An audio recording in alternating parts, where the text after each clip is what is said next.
Kaya pala ganito ang naging resulta ng kapalaran ko. Kasi alam ng Diyos na kaya ko. Sa edad kong to, napagod na akong magmadali. Kaya lahat ng ginagawa ko ngayon, ini-enjoy ko na lang.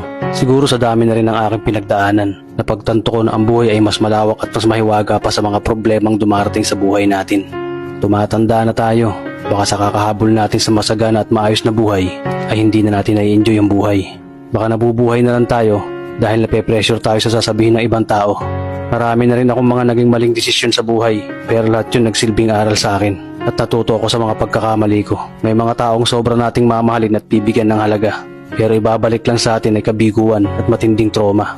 Kaya wag nating lilingunin ng mga taong tulad nila, dahil mas payapa kapag hindi ka na interesadong malaman pa kung ano pang balita sa kanila. At wag mong idepende ang sarili mo sa kahit kanino.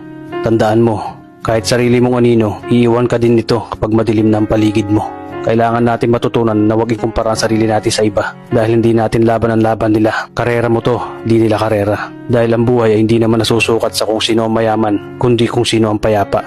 Kaya galingan mo lang palagi tol, dahil napakaraming tao mapanghusga, hihilahin ka pababa. At lagi mo tong tatandaan.